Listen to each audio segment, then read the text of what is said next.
नमस्कार दोस्तों, स्वागत है आपका हमारे YouTube channel the Pankaj classes पर। मैं हूं पंकज और यह video objective general knowledge series का 7वां वीडियो है। इसका लाभ लेने के लिए आप इसे ध्यान से और आखिर तक देखें, साथ ही इसे दोहराएं।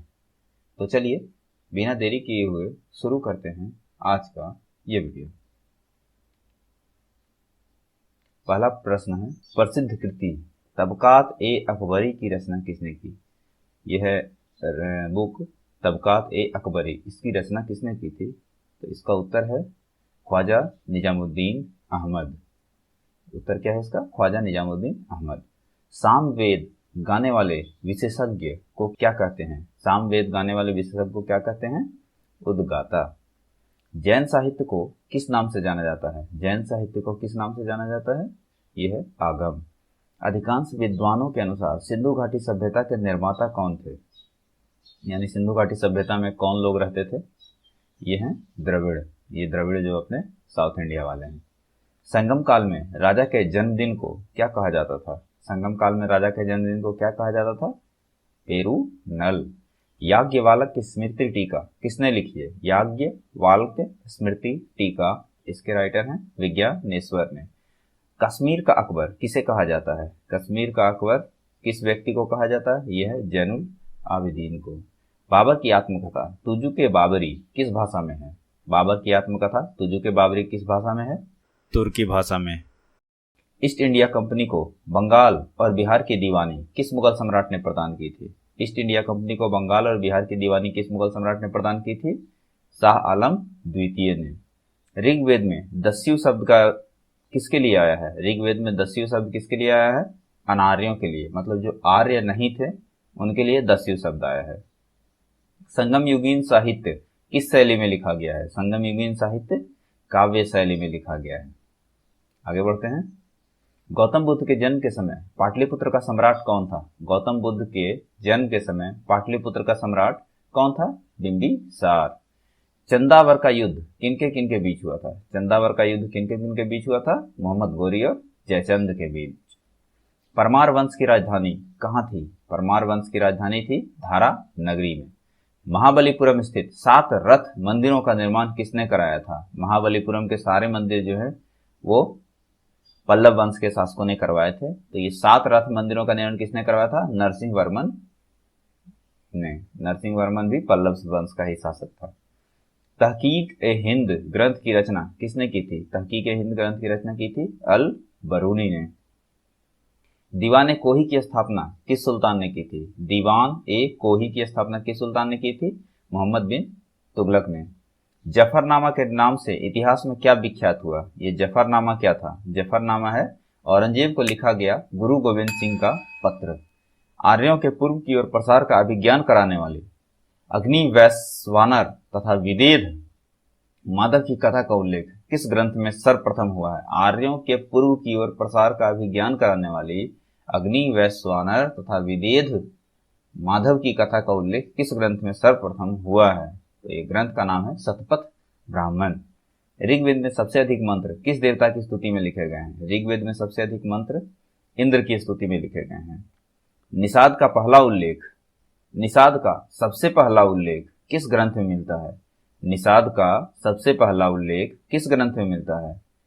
आंसर है इसका यजुर्वेद। आगे बढ़ते हैं। खानवा के युद्ध में मेवाड़ को पराजित करने वाला शासक कौन था? खानवा के युद्ध में मेवाड़ को पराजित करने वाला शासक था बाबर।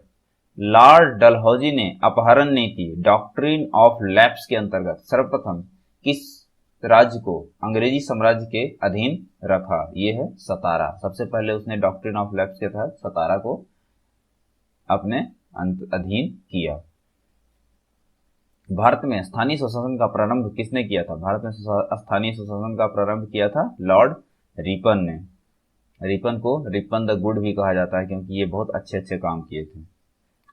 मध्यकालीन इतिहास का सर्वाधिक विवादास्पद शासक किसे माना जाता है? मध्यकालीन इतिहास का सर्वाधिक विवादास्पद शासक, यानी इसके जितने भी निर्णय लिए थे वो सारे विवादास्पद निर्णय लिए थे, इसका नाम है मोहम्मद बिन तुगलक को। इसने कांसे के सिक्के चलवाए थे, इसने राजधानी चेंज करवाई थी, वो दोनों 3-4 इसने जो अपने काम किए थे वो सारे विवादास्पद थे और सारे फेल हो गए थे, अपने समय से बहुत आगे थे। मौर्य सम्राट अशोक के शासनकाल में प्रांतों की संख्या 5 थी। तक्षशिला किस प्रांत की राजधानी थी? तक्षशिला थी उत्तरापथ की राजधानी। अजंता की कौन सी गुफा सर्वाधिक प्राचीन है जिसमें 16 बौद्ध उपासकों को स्तूप की तरफ आगे बढ़ते हुए चिन्हित किया गया है? गुफा संख्या 9, ये सबसे प्राचीन गुफा है।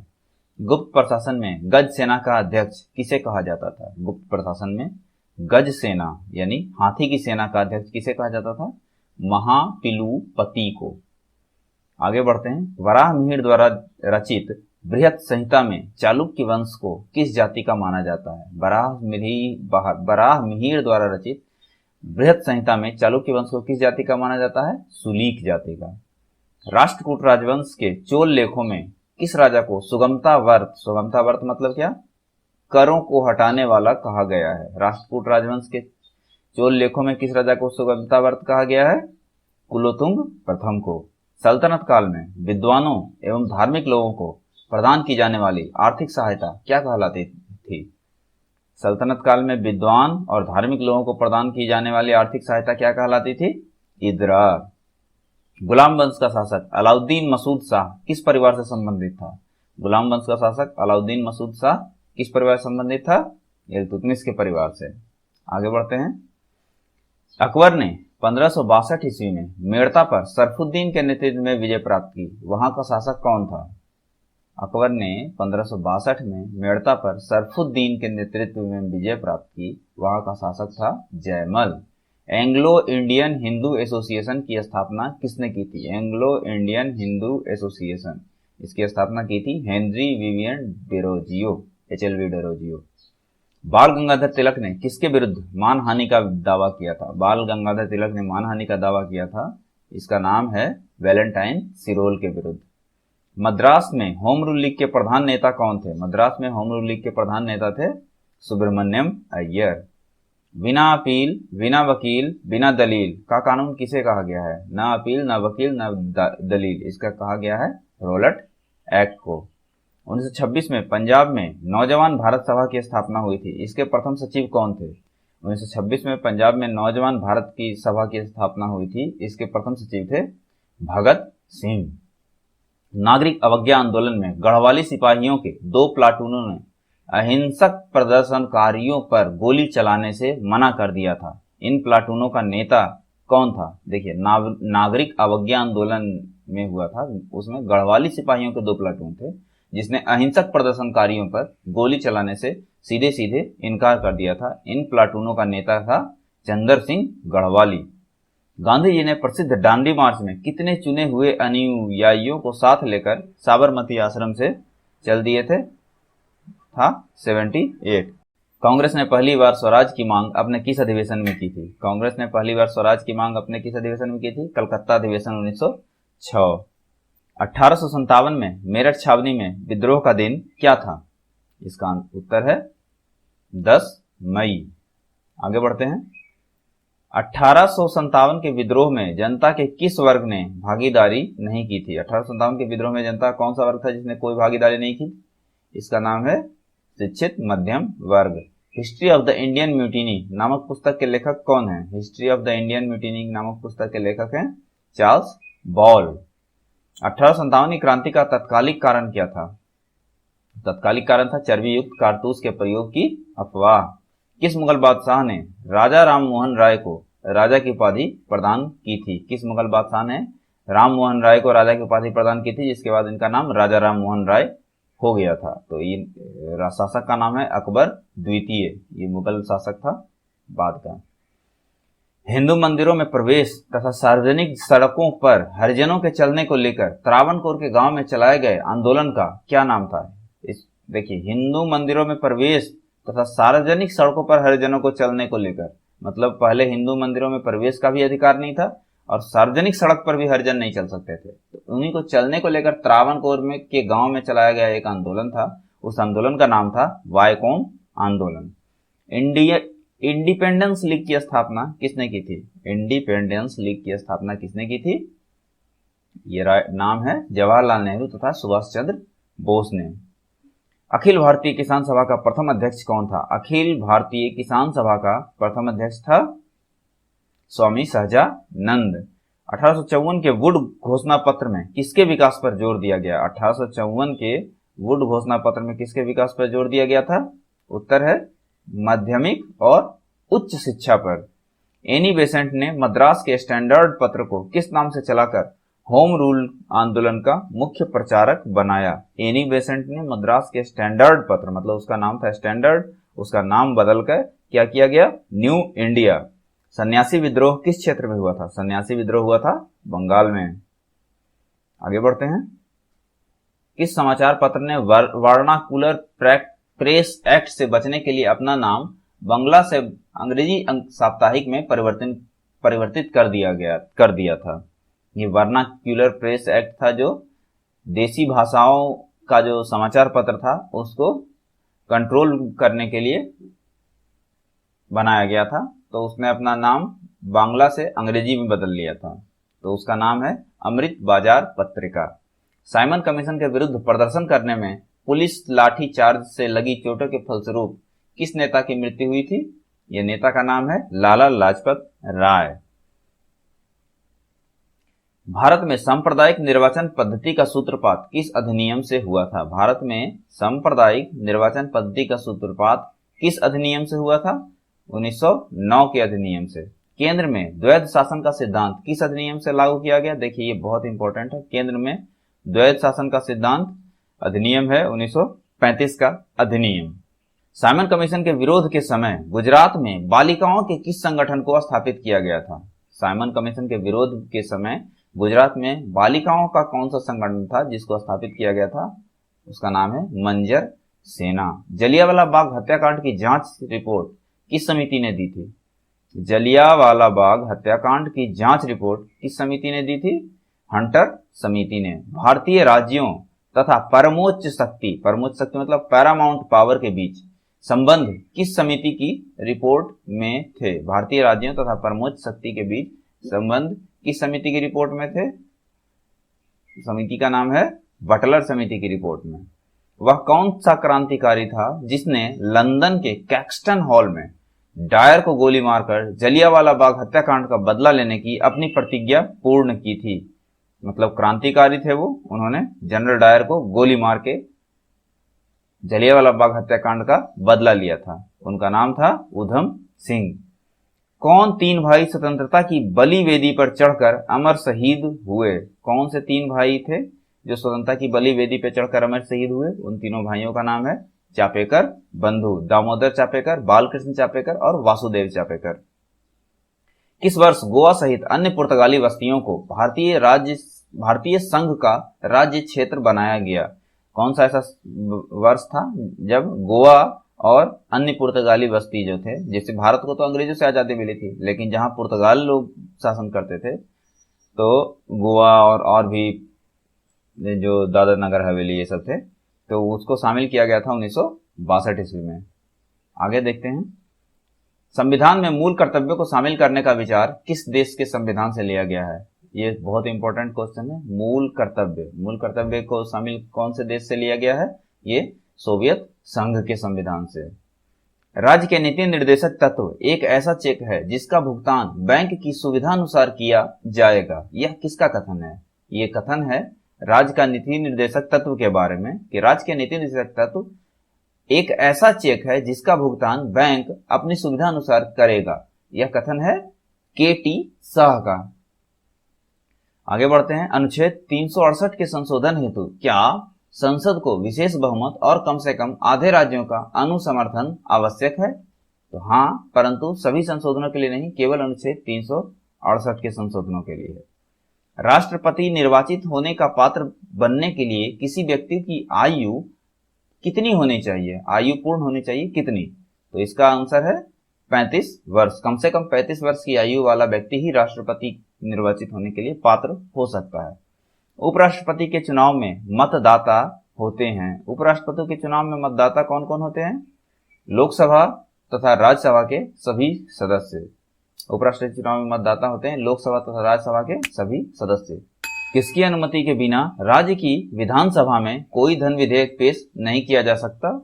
किसकी अनुमति के बिना राज्य की विधानसभा में कोई धन विधेयक पेश नहीं किया जा सकता? राज्यपाल की अनुमति के बिना। राष्ट्रपति का अभिभाषण कौन तैयार करता है? राष्ट्रपति का अभिभाषण कौन तैयार करता है? राष्ट्रपति का अभिभाषण तैयार करता है केंद्रीय मंत्रिमंडल। एक वर्ष में कम से कम कितनी बार संसद की बैठक होना आवश्यक है? एक वर्ष में कम से कम कितनी बार संसद की बैठक होना आवश्यक है? तो 2 बार, यानी हर 6 महीना के बाद संसद का बैठक होना अनिवार्य है। भारत में वह मंत्री जो संसद के दोनों सदनों में से किसी सदन का सदस्य नहीं है, उसे कितने समय बाद मंत्री पद से मुक्त होना पड़ता है? भारत में कौन सा कोई भी मंत्री हो जो कि संसद के दोनों सदनों में से किसी सदन का सदस्य नहीं है, तो उसे कितने समय बाद मंत्री पद से मुक्त होना पड़ता है? तो ये 6 महीने बाद। किसी राज्य के लोकसभा तथा राज्यसभा में सबसे अधिक प्रतिनिधित्व, किस राज्य का लोकसभा तथा राज्यसभा में सबसे अधिक प्रतिनिधित्व है? यह है उत्तर प्रदेश का। मतलब उत्तर प्रदेश में वैसे ही सबसे ज्यादा जनसंख्या, इसीलिए उत्तर प्रदेश में सबसे ज्यादा लोकसभा और राज्यसभा के सीटें हैं। आगे बढ़ते हैं। भारत सरकार का मुख्य विधि परामर्शदाता कौन है? भारत सरकार का मुख्य विधि परामर्शदाता है भारत का महान न्यायवादी, अटॉर्नी जनरल ऑफ इंडिया। संविधान की किस अनुसूची में केंद्र एवं राज्यों के बीच वैधानिक शक्तियों का बंटवारा दिया हुआ है? संविधान की किस अनुसूची में केंद्र एवं राज्यों के बीच वैधानिक शक्तियों का बंटवारा दिया हुआ है? तो यह अनुसूची है 7वीं अनुसूची में। राज्यसभा में राज्यों का प्रतिनिधित्व सबसे ज्यादा किस राज्य का है और कितना है? राज्यसभा में किस राज्य का सबसे ज्यादा प्रतिनिधित्व है? यह उत्तर प्रदेश और सीट है कितनी? 31। भारत में राष्ट्रपति के चुनाव के लिए निर्वाचन मंडल के सदस्य कौन कौन होते हैं? भारत में राष्ट्रपति के चुनाव के लिए निर्वाचन मंडल में होते हैं लोकसभा, राज्यसभा तथा राज्य विधानसभाओं के निर्वाचित सदस्य, है ना, मनोनीत नहीं, केवल निर्वाचित। संविधान के किस अनुच्छेद में भारत के नियंत्रक महालेखा परीक्षक के कर्तव्य और शक्तियां वर्णित है? संविधान का कौन सा अनुच्छेद है जिसमें भारत के नियंत्रक एवं महालेखा परीक्षक के कर्तव्य और शक्तियां वर्णित है? अनुच्छेद नंबर है 149, ठीक है ना, अनुच्छेद 149। इसमें नियंत्रक और महालेखा परीक्षक है। संविधान के किस अनुसूची में दल बदल परिवर्तन के आधार पर अयोग्यता के बारे में उपबंध है? यानी दल बदल निषेध का सिद्धांत कौन सा अनुसूची में है? सीधे सीधे यहां आते हैं, तो ये अनुच्छेद है, अनुसूची है 10वां। भारत में राष्ट्रपति का चुनाव अनुपातिक प्रतिनिधित्व के प्रणाली के आधार पर एकल संक्रमणीय मतदान द्वारा होता है। अनुपातिक प्रतिनिधित्व प्रणाली तथा एकल संक्रमणीय मतदान का तात्पर्य क्या है? मतलब अनुपातिक प्रतिनिधित्व द्वारा एकल संक्रमणीय मतदान द्वारा होता है, तो इसका मतलब क्या होता है? तो आइए इसके बारे में जानते हैं। देखिए, इसका मतलब है सभी विधानसभाओं के निर्वाचित सदस्य के मत तथा संसद के निर्वाचित सदस्यों के मत आपस में बराबर हैं। मतलब विधानसभा के निर्वाचित सदस्य हो चाहे संसद के निर्वाचित सदस्य हो, दोनों के मत आपस में बराबर हैं। यह तो अनुपातिक प्रतिनिधित्व हो गया। और एकल संक्रमणीय मत का मतलब ये है कि मतदान जो हम देंगे, मतदान जो करेंगे, वो किसी एक व्यक्ति को नहीं। जैसे मान लीजिए 1 2 3 है, उसमें राम श्याम मोहन तीनों है राष्ट्रपति पद के लिए खड़ा हुआ है, तो हम ये नहीं कि या तो राम को या श्याम को या मोहन को देंगे। हमें जो सबसे ज्यादा पसंद है हम उसे 1 नंबर पे डालेंगे, उसके बाद जो पसंद है उसे 2 नंबर पे डालेंगे, उसके बाद जो पसंद है उसे 3 नंबर पे डालेंगे। इसका मतलब ये है कि हमें तीनों को मत देना पड़ेगा, लेकिन सीरियल वाइज देना पड़ेगा। हमें सबसे ज्यादा कौन पसंद है, उसके बाद कौन पसंद है, उसके बाद कौन पसंद है ना। ठीक, ये हुआ एकल संक्रमणीय मत प्रणाली। तो चलिए आगे अगला क्वेश्चन देखते हैं। पांडिचेरी के प्रशासक तथा अंडमान निकोबार द्वीप समूह के प्रशासक को क्या कहते हैं? इसको कहते हैं उपराज्यपाल। बिहार में लोकसभा तथा राज्यसभा के लिए कितनी सीटें निर्धारित की गई है? बिहार में लोकसभा के लिए कितनी और राज्यसभा के लिए कितनी सीटें निर्धारित की गई है? इसका उत्तर है लोकसभा की 40 और राज्यसभा की 16 सीटें निर्धारित की गई है। भारतीय संघ की कार्यपालिका शक्ति का प्रधान राष्ट्रपति है और उसमें संघ की कार्यपालिका शक्ति निहित है। राष्ट्रपति इस शक्ति का प्रयोग किसकी सहायता से करता है? भारतीय संघ की कार्यपालिका शक्ति का प्रधान राष्ट्रपति है और उसमें संघ की कार्यपालिका शक्ति निहित है। राष्ट्रपति इस शक्ति का प्रयोग किसकी सहायता से करता है? केंद्रीय मंत्रिमंडल की सहायता से। आगे देखते हैं। कानून निर्माण हेतु प्रस्तावित विधेयक के कितने वाचन होते हैं? कानून निर्माण हेतु प्रस्तावित विधेयक के कितने वाचन होते हैं? इसके होते हैं 3 वाचन। राष्ट्रपति के कितने समयांतराल पश्चात वित्त आयोग का गठन करता है? राष्ट्रपति कितने समयांतराल के पश्चात वित्त आयोग का गठन करता है? वित्त आयोग का गठन होता है प्रत्येक 5वें वर्ष के पश्चात। तो फ्रेंड्स, आज के वीडियो में बस इतना ही। मिलते हैं अगले वीडियो में कुछ और नई जानकारी के साथ। जानकारी अच्छी लगी हो तो वीडियो को लाइक करें और इसी तरह के अन्य वीडियो को देखने के लिए चैनल को सब्सक्राइब करें। मिलते हैं अगले वीडियो में, तब तक के लिए नमस्कार।